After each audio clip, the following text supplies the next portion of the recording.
Hi everyone, it's Amy from Third Gen Hooking. I just thought I would kind of show you how we set up the frame to do some hooking.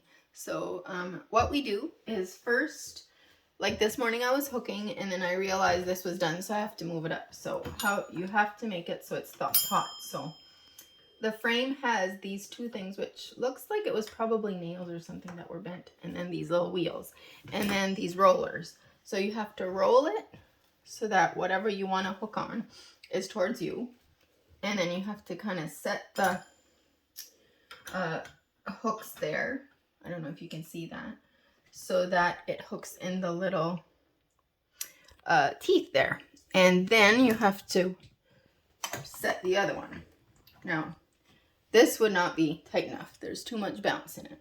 You'd go to, your little loops would all come out. So we have this tool.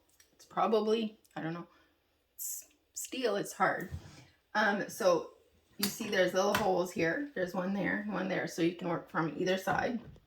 You put it in there, and then you pull it as taut as you can, and then you adjust it.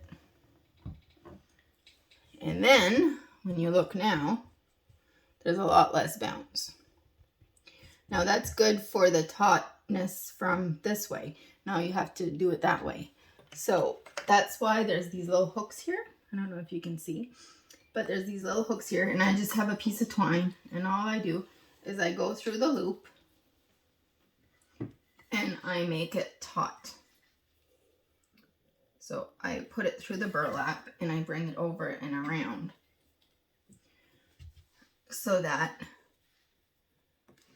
it's taut for where I want to work. Now, I don't need to make it all the way to the end because I only have a little bit to do. And it's just about going around so that it stays taut. So I'm going to do the same thing on the other side.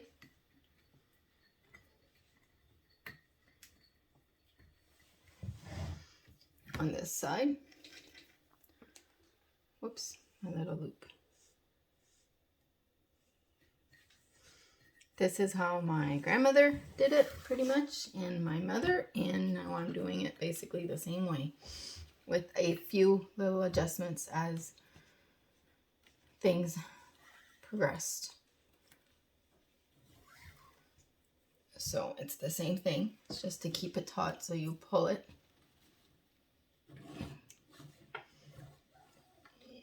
And then when it's all done, then it's really taut. And it kind of opens up the little squares of where you're going to put your loop through, so that when you do let it go, it kind of closes them up a little bit.